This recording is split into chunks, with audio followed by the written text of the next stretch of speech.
Next ఏఎంటీకి సంబంధించి alternate minimum tax under section 115 జేసీ. Already last వీడియోలో టూనేజ్ of taxation కి సంబంధించి డిస్కషన్ చేస్తున్నాం. ఇప్పుడు ఏఎంటీకి సంబంధించి డిస్కషన్ చేస్తాం. 115 జేసీ ఇది applicable to all assets except company. కంపెనీకి ఎందుకు అప్లికబుల్ కాదు? కంపెనీకి మ్యాట్ అనేది అప్లికబుల్ అవుతుంది కాబట్టి.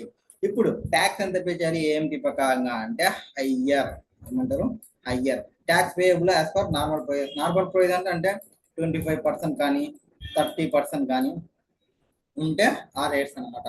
ఆర్ 18.5 సారీ ఇది కంపెనీస్ కి సంబంధించి, ఇది కంపెనీస్ కి సంబంధించి నార్మల్ ప్రొవిజన్స్ ఇండివిజువల్ కి హెచ్ఎఫ్ కి వచ్చానో ఆ కేసెస్ అనమాట. Next 18.5 adjusted total income plus surcharge if any plus cess. ఒకవేళ అది కంపెనీ అనేది సారీ పర్సన్ అనేది వాళ్ళు వచ్చేసి కోఆపరేటివ్ సొసైటీ అయితే ఈ 18.5 కేసులో 15% తీసుకోవాలి. ఒకవేళ ఎంటిటీ ఎఫ్ఎస్సి అనేవాడు ఐఎఫ్ఎస్సిలో ఉంటే 9% తీసుకోవాలి. That is the case. And ఇప్పుడు అడ్జస్టెడ్ టోటల్ ఇన్కమ్ అన్నాం. ఏమన్నాం? అడ్జస్టెడ్ టోటల్ ఇన్కమ్ పైన 18.5 ఏమన్నాం. ఎట్లా వస్తుంది ఈ అడ్జస్టెడ్ టోటల్ ఇన్కమ్ అంటే మనకి అడ్జస్టెడ్ టోటల్ ఇన్కమ్ ఎట్లా వస్తుంది అంటే total income has per provisions of income tax act. Already నువ్వు ఇన్కమ్ ట్యాక్స్ యాక్ట్ ప్రకారంగా ఏదో ఒక ఇన్కమ్ నువ్వు కనిపెట్టింటావు కదా, తీసుకో. ఆ ఇన్కమ్ కి ఒక 3 యాడ్ చేయి. 10AA అంటే ఇవి సెజ్ ఇన్కమ్ కి సంబంధించి సెజ్ ప్రాఫిట్స్ ఉన్నప్పుడు ఎట్లా క్యాలిక్యులేషన్ చేస్తుంది సెజ్ కి సంబంధించి డిడక్షన్ అక్కడ అంటే నెట్ ప్రాఫిట్ ఏముంది ఏ దానికి సంబంధించి సెజ్ కి సంబంధించి ఎక్స్పోర్ట్ టర్న్ ఓవర్ ఏముంది, టోటల్ ఎక్స్పోర్ట్ టర్న్ ఓవర్ ఏముంది, అసెట్కి సంబంధించి చెక్ చేస్తాం. అట్లా క్యాలిక్యులేషన్ చేసి ఇంటూ 100% కానీ ఆర్ 50% అంటే కానీ base on less than 5 years more than 5 years ఇంకొక 5 years అట్లా చెక్ చేసి ఉంటావు. ఆ డిడక్షన్ తీసుకుంటావు ఈ పర్సంటేజ్ బేస్ మీద, అది యాడ్ బ్యాక్ చేసేయి. Next deduction under section 35AD. ఇదేమి స్పెసిఫైడ్ బిజినెస్ క్యాపిటల్ ఎక్స్పెండిచర్. నువ్వు కాను 35AD చెప్పిన బిజినెసెస్ లో ఉన్నావంటే ఇవి కొన్ని స్పెసిఫై చేస్తారు. ఆ బిజినెస్ లో ఉన్నావంటే నువ్వు క్యాపిటల్ ఎక్స్పెండిచర్ పెడితే అంటే ఎక్సెప్ట్ ల్యాండ్ సంబంధించిన ఎక్స్పెండిచర్ తప్ప మిగతా ఏం ఎక్స్పెండిచర్ పెట్టినా నీకు అలో చేస్తారు. Next deduction under section 80IA నుండి 80RRB ఏమన్నా తీసుకో, అవన్నీ యాడ్ బ్యాక్ చేసుకో ఎక్సెప్ట్ 80Pకి సంబంధించి, ఎక్సెప్ట్ 80Pకి సంబంధించి. దాని తర్వాత ఇక్కడ ఇది క్యాపిటల్ ఎక్స్పెండిచర్ ఉన్నాం, దానికి సంబంధించిన డిప్రిషియేషన్ తీసుకో. అప్పుడు నీకు వచ్చేదేమి అడ్జస్టెడ్ టోటల్ ఇన్కమ్. దీనిపైన ఏం చేయాలి ఇంటూ 18.5 చేయాలి. ఒకవేళ కోఆపరేటివ్ సొసైటీ అయితే 15% తీసుకోవాలి, ఐఎఫ్ఎస్సిలో ఉంటే 9% తీసుకోవాలి. Next advance tax interest under section 234A-BC అనేది దీనికి కూడా అప్లికబుల్ అయిపోతుంది. అండ్ ఈ ఏఎంటి అనేది ఫాలోయింగ్ అసెసెస్కి ఏమి ఈఏఎంటీ అనేది ఫాలోయింగ్ అసెస్సికి నాట్ అప్లికబుల్. ఎప్పుడైతే assessee opted for concessional tax rate 115 BAC అంటే ఎవరికి ఇది పర్సన్ నార్మల్ పర్సన్ కి 115 BAD or 115 BAE cooperative society వాళ్ళకి. Next in case of company sorry in case of ఆ పర్సన్ వచ్చేసి ఇండివిజువల్ కానీ హెచ్ఎఫ్ కానీ ఏఓపి కానీ బిఓఐ కానీ ఆర్టిఫిషియల్ జ్యుడిషియల్ పర్సన్ కానీ వేర్ అడ్జస్ట్ టోటల్ ఇన్కమ్ అనేది అప్ టు 20 lakhs ఉంటే మీరు ఏఎంటీ క్యాలిక్యులేషన్ చేయగలరు. అంటే 20 lakhs పైన ఉన్న వాళ్ళకి మాత్రమే ఏఎంటీ ప్రొవిజన్స్ అనేది అప్లికబుల్ అవుతుంది. మ్యాట్ ప్రొవిజన్స్ కట్లేమన్నా ఉందా? మ్యాట్ ప్రొవిజన్స్ కట్లేమే లేదు, అది కంపెనీకి క్యాలిక్యులేషన్ చేస్తాము. నెక్స్ట్ దాని తర్వాత స్పెసిఫైడ్ ఫండ్, ఇది స్పెసిఫైడ్ ఫండ్ అయితే సెక్షన్ 1040లో చెప్పినట్టువి. Next where assessee does not claim deduction under section 10AA 35AD 80IA to RRB అంటే ఈ 3 డిడక్షన్స్ నాకు ఏవి లేవు, నేను తీసుకోలే, అప్పుడు నాకు ఏఎంటీ అనేది అప్లికబిలిటీ రాదు. Important one, even if cooperative society claims deduction under section 80P it is not liable for AMT. ఎందుకు ఇక్కడ ఎక్సెప్ట్ 80P అని చెప్పినాను కాబట్టి. Next AMT credit. ఇప్పుడు నాకు ఏఎంటీలో నేను పే చేస్తున్నా అంటే ఇన్కమ్ ట్యాక్స్ లో వచ్చిన దానికన్నా ఎక్కువ కడుతున్నా, ఆ ఎక్కువ కట్టినవి నాకు ఏమవుతుంది ఏఎంటీ క్రెడిట్ అవుతుంది. So if AMT greater than your regular income tax అయితే ఆ ఎక్సెస్ అమౌంట్ ఏమంట ఏఎంటీ క్రెడిట్ అంట.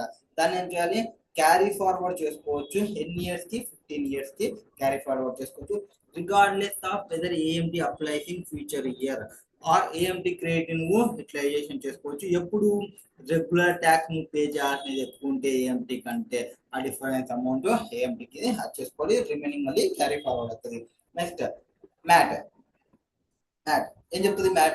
మ్యాట్ అనేది 115 JEE applicable only to company, అదే కంపెనీకి అప్లికబుల్ అయ్యేది ఏఎంటి అప్లికబుల్ అవుతుంది. సో మ్యాట్ లో ఏం చెప్తారు అంటే, మ్యాట్ లో same higher tax higher tax ఎంత? ఇక్కడ ట్యాక్స్ 15%. ఏఎంటీలో ఎంత? 18.5. ఒకవేళ ఈ 18.5 లో కోఆపరేటివ్ సొసైటీ అయితే ఎంత? 15% అయితే తీసుకోవాలి. నెక్స్ట్ ఐఎఫ్ఎస్సి లో ఉంటే అది 9% తీసుకోవాలి. ఓకేనా? Next completion of book profits. ఇక్కడ మ్యాట్ అనేది ఏఎంపి అనేది ఫస్ట్ ఏ దానిపైన తీసుకుంటామని చెప్పినాం? 18.5 ఆన్ అడ్జస్టెడ్ టోటల్ ఇన్కమ్. ఈ మ్యాట్ అనేది ఎంత percentage? 15% on 15% on book profit పైన తీసుకోవాలి. ఇప్పుడు మనకి ఏం కావాలా? బుక్ ప్రాఫిట్స్ అంటే ఏంది, ఎట్లా క్యాలిక్యులేషన్ చేయాలి? చూడండి, బుక్ ప్రాఫిట్స్ ఎట్లా క్యాలిక్యులేషన్ చేయాలంటే ఇది బాగా గుర్తుపెట్టుకోవాలి. ఇవే ఐటమ్స్ మనకి ఉపయోగంలో కనబడతాయి. ఇవే యాడ్ చేయాలా లెస్ చేయాలా గుర్తుపెట్టుకుంటే చాలు. ఫస్ట్ నువ్వేం తీసుకోవాలి అంటే ఫాలోయింగ్ ఐటమ్స్, అంటే first profit and loss account కి సంబంధించిన ఇన్కమ్ ఇచ్చింటారు. మీకు ఏమి ఇస్తారంటే క్వశ్చన్ ఇచ్చి నార్మల్ ప్రొవిజన్స్ లో ట్యాక్స్ మనమే క్యాలిక్యులేషన్ చేయాలి, మ్యాట్ ప్రొవిజన్స్ లో ట్యాక్స్ మనమే కనుక్కోవాలి. నార్మల్ ప్రొవిజన్స్ లో టోటల్ ఇన్కమ్ కనుక్కుంటాము, మ్యాట్ కి సంబంధించి అయితే బుక్ ప్రాఫిట్స్ కనుక్కుంటాము. నార్మల్ది మీరు ఆల్రెడీ చేస్తారు, ఎక్కడ? పీజీబీపీలో చేసింటారు. ఎక్కడ చేసింటారు? పీజీబీపీలో మీరు చేసింటారు. ఓకే, పీజీబీపీలో చేసిన తర్వాత ఇప్పుడు ప్రాఫిట్ అండ్ లాస్ అకౌంట్ ప్రకారం ఏముంది తీసుకోండి. ఇవి డెబిట్ చేసింటే, ఏది ప్రాఫిట్ అండ్ లాస్ అకౌంట్ కి డెబిట్ చేసింటే అంటే ఏమి? Just second. సో ఇది పిఎన్ఎల్ అనుకున్నాను అంటే ఇటు డెబిట్ చేసినారు అంటే మీరేం చేసినట్టు? ప్రాఫిట్ ని తగ్గించినట్ల. ఇప్పుడు ఏం చేయాలంటే ఇవన్నీ మీరు తప్పుగా తగ్గించినారు, యాడ్ బ్యాక్ చేయండి. కానీ యాడ్ చేయాలి. ఏంటివి యాడ్ చేయాలి అంటే income tax paid or payable and its provision including interest, surcharge, health and education cess. Income tax అని కనబడిందంటే దాన్ని యాడ్ బ్యాక్ చేయండి, మనకి ప్రొవైడ్ చేయరు. Next amount carry to reserve కి సంబంధించి మన ప్రొవైడ్ అమౌంట్ ని డెబిట్ సైడ్ చేసింటే అది కూడా యాడ్ బ్యాక్ చేసుకోండి. తర్వాత ప్రొవిజన్ ఏమన్నా తీసింటే, ఏ దానికి సంబంధించి అన్న సర్టెన్ లైబిలిటీకి సంబంధించి ప్రొవిజన్ తీసింటే అది యాడ్ బ్యాక్ చేసుకుంటే అలా చేయరు. Provision for loss of subsidiary అని ఏమైనా ప్రొవిజన్ పెట్టింటే అది కూడా యాడ్ బ్యాక్ చేసుకోండి. డివిడెండ్ పే చేసిన అని ఎక్స్పెండిచర్ రాసింటే అది యాడ్ బ్యాక్ చేసుకోండి. డిఫర్డ్ ట్యాక్స్ ఏమన్నా పెట్టింటే అది కూడా యాడ్ చేసుకోండి. ప్రొవిజన్ ఏమైనా పెట్టింటే అదే యాడ్ చేసుకోండి. Expenditure related to any income under which section 10 ఏమి ఎగ్జామ్టెడ్ ఇన్కమ్ కి సంబంధించి ట్యాక్సే పడదు, దానికి సంబంధించిన ఎక్స్పెండిచర్ ఇక్కడ రాసినారు, రాయచ్చా? 11, 12 ఇవేమి 11, 12 ట్రస్ట్ కి సంబంధించి ఎగ్జామ్టెడ్ ఇన్కమ్ కి సంబంధించి అది కూడా ఇక్కడ ఎక్స్పెండిచర్ రాసినారు, రాయచ్చా? రాయకూడదు. దానికి సంబంధించిన రెస్పెక్టివ్ ఇన్కమ్ ట్యాక్సబుల్ లేనప్పుడు దానికి సంబంధించిన ఎక్స్పెండిచర్ కూడా ట్యాక్సబిలిటీ లేక రావు కాబట్టి యాడ్ బ్యాక్ చేసుకోండి. Provision for diminution of in value of assets అంటే ఇది ప్రొవిజన్ ఏమైనా పెట్టింది. Next expenditure related to income being share of assets in an income AOP BOI which no income tax is payable as per section 86 AOP BOI కి సంబంధించి ఇది discussion చేస్తాం. Next expenditure related to incomes 115 BBF కి సంబంధించి అంటే special రేట్లో taxable అయ్యే income ఉన్నప్పుడు. Next expenditure relating to income of foreign company from capital gain of securities interest dividend royalty FTS if tax rate above income is less than 15% ఉంటే ఎంత? Less than 15% ఉంటే దానికి సంబంధించి ఏం చేయాలి? యాడ్ బ్యాక్ చేయాలి. దానికి సంబంధించి క్యాపిటల్ గెయిన్ సంబంధించి కానీ సెక్యూరిటీ కానీ ఇంట్రెస్ట్ కానీ డివిడెండ్ కానీ రాయల్టీ కానీ ఎఫ్టిఎస్ కానీ. Next notional loss regarding business trust ఇవన్నీ business trust SPV special purpose vehicle specified funds ఇవన్నీ మనం ఇంకో చాప్టర్ డిస్కషన్ చేస్తాము. దానికి సంబంధించిన నోషనల్ లాస్ ఏమైనా వస్తాయి దాన్ని కూడా హ్యాడ్ బ్యాక్ చేసుకోండి. Notional loss transfer to SPV business to trust exchange of units allotted trust అదేమన్నా యాడ్ చేసుకోండి. Notional loss relating to any change in carrying amount under set units or loss of transfer of such units కానీ aggregate amount of depreciation PNL కి ఏదైతే debit చేసారో అదే add back చేసుకోండి. Amount standing and revaluation reserve on retirement or disposal asset sale చేసిన దానికి సంబంధించిన revolution reserve అనేది బుక్స్ లో ఉంది, అది యాడ్ బ్యాక్ చేసుకోండి. Actual capital gain as per income tax act on transfer of units of business trust అవి add back చేసుకోండి. ఇవన్నీ నువ్వు పిఎన్ఎల్ లో వేసినావు బాబు, ఇవన్నీ యాడ్ బ్యాక్ చేసుకో. నెక్స్ట్ ఎప్పుడేమి పిఎన్ఎల్ క్రెడిట్ చేసినావు, అనవసరంగా క్రెడిట్ చేసినావు, వాటన్నిటిని తీసేయి. ఏది amount withdrawn from any reserve, amount withdrawn shall not be reduce from book profits unless book profit of that year has been increase by, అప్పుడు ఇంక్రీజ్ అయ్యంటే అప్పుడు దీనికి సంబంధించి ఇప్పుడు రెడ్యూస్ చేయకూడదు. నెక్స్ట్ ఎగ్జామ్షన్స్ ఇన్కమ్స్ 10, 11, 12 ఇవి చెప్తాము. 10 అంటే ఎగ్జాంపుల్ ఇన్కమ్, 11, 12 కంటే ట్రస్ట్ కి సంబంధించి దీన్ని తీసేస్తున్నాము, దీనికి సంబంధించిన ఎక్స్పెండిచర్ పైన యాడ్ చేస్తున్నాం. Depreciation as per profit and loss account ఇది important. Except depreciation revaluation assets, revaluation assets కి సంబంధించి డిప్రిషియేషన్ ని తీసుకోవద్దు. Next amount withdrawn from revaluation reserve and credit to profit and loss account to extent does not exceed amount of depreciation and revaluation asset కి సంబంధించి దీనిలో balancing amount ఇక్కడ వచ్చేస్తుంది. Next share of assets of income of AOP by అది టాక్సబిలిటీలోకి వస్తే మన కేసులో టాక్సబిలిటీలోకి వస్తే యాడ్ చేసుకోండి. Income of foreign company for capital gain on securities, interest, dividend, royalty, FTS if tax rate on above income is less then 15% ఉంటాయి. కొన్ని కేసెస్లో for example rupee denominated bond ఇస్తున్నా అంటే అక్కడ ఎంత పే చేయమన్నాడు, 5% పే చేయమన్నాడు. సో లెస్ దెన్ 15 ఉంది కాబట్టి దానికి సంబంధించిన ఇన్కమ్ ని తీసేద్దాం. దానికి సంబంధించి లెస్ దెన్ మ్యాట్ ఉంటే రేట్ కి సంబంధించి above income is less than MAT rate 15%. Next notional gain ఏమైనా ఉంటే బిజినెస్ ట్రస్ట్ సంబంధించి తీసేయండి. యాక్చువల్ క్యాపిటల్ లాస్ ఏమైనా ఉంటే as per income tax act on transfer of units of business తీసేయండి. Royalty income BPF separate tax rate, specified tax rate వస్తాయి. Sick profit of sick industry company from previous year in which company became sick and ending with previous year in which net worth greater than accumulated losses ఏమైనా ఉంటే sick company already sick లో ఉంది, దానికి సంబంధించిన profit ఏం అవసరం లేదు తీసేయండి. Deferred tax credit to profit and loss account if any ఏమైనా ఉంటే తీసేయండి. నెక్స్ట్ ఇక్కడ మెయిన్ ఇంపార్టెంట్ పాయింట్ ఇది lower of brought forward loss as per books కానీ or unabsorbed depreciation as per books కానీ. If either figure brought forward loss another depreciation will ఉంటే no deduction will be allowed from book profit for relevant year. ఇది ఈ amount ఇచ్చినాడు, ఈ amount ఇచ్చినాడు, రెండిట్లో ఏది తక్కువ ఉంటే అంత ప్రొవైడ్ చేయాలి.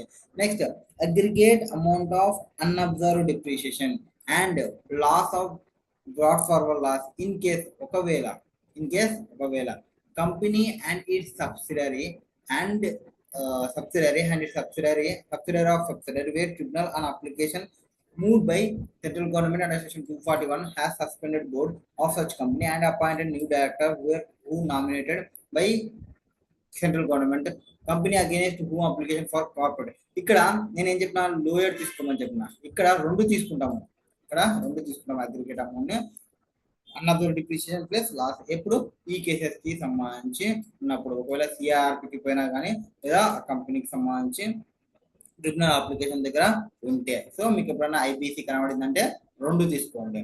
నెక్స్ట్ ఇవి నార్మల్ గా చేయాల్సిన అడ్జస్ట్మెంట్. ఒకవేళ అది ఇండియాస్ అప్లైస్ అయితే కంపెనీకి ఇండియాస్ అప్లికబుల్ ఎప్పుడు నెట్వర్క్ అనేది 50 crores అట్లా అబోవ్ ఉంటే, 500 crores అబోవ్ ఉంటే, లిస్టెడ్ అయి ఉంటే అట్లా కొన్ని కండిషన్స్ ఉంటాయి.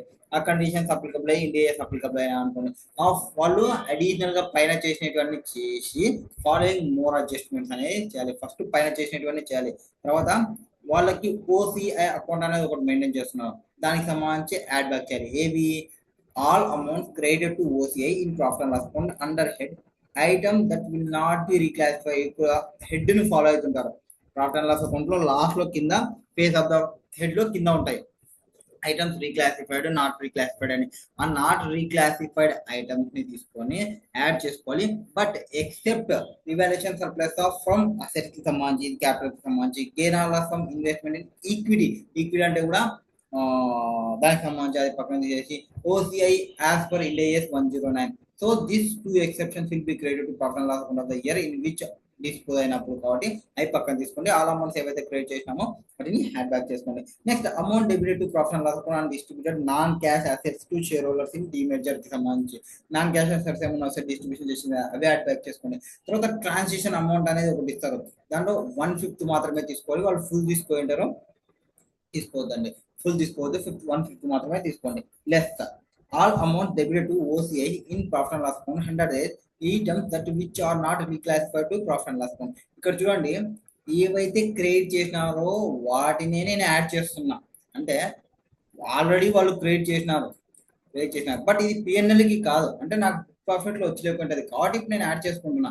ఇంతకు ముందు డెబిట్ చేసినవి యాడ్ చేసిన, దీనికి దానికి డిఫరెన్స్ చూసుకోవాలి మీరు. ఏమి డెబిట్ చేసినవి యాడ్ చేసిన, క్రెడిట్ చేసినవి లెస్ చేసిన. బట్ ఇప్పుడు అట్లా కాదు, క్రెడిట్ చేసినవి యాడ్ చేస్తున్నా. ఎందుకు? నా బుక్ ప్రాఫిట్ లో లేవు, క్రెడిట్ చేయాలి, చేస్తున్నా. డెబిట్ చేసినవి లెస్ చేస్తున్నా. ఇక్కడ రివల్యూషన్ సర్ప్లస్ అసెట్స్ కి సంబంధించి తీసేయి, ఈక్విటీకి సంబంధించి తీసేయి, ఓసిఐకి సంబంధించి తీసేయి. 2 ఎక్సెప్షన్ తీసేసినాక amount credit to profit and loss account distributed non cash assets or to share holders in a demerger సంబంధించి క్రెడిట్ ఏమన్నా equal amount debit transaction amount convert చేసి ఫైనల్ బుక్ ప్రాఫిట్స్ అనేది వస్తాయి. ఇక్కడ కన్వర్షన్ డేట్ ఏమి first day on first Ind AS అనేది ఎప్పుడైతే reporting period ఆ కేసెస్, అంటే ఫస్ట్ రిపోర్టింగ్ అంటే నీకు ఎప్పుడైతే 250 crores ఎక్సీడ్ అవుతావో, లేదా 500 crores కొన్ని కేసెస్ లో ఉంటుంది, లేదా నువ్వు లిస్టెడ్ కంపెనీ అవుతావో, ఏదో ఒక దానిలో నువ్వు వచ్చి ఫస్ట్ టైం నీకు ఇండియా అప్లికబుల్ అయితే దాన్ని కన్వర్షన్ డేట్ అంటే ఆ కన్వర్షన్ డేట్ ఈ అడ్జస్ట్మెంట్ అనేది జరుగుతాయి. ఇది మ్యాట్ కి సంబంధించి. సో ఏఎంటి మ్యాట్ అనేది కంప్లీటెడ్.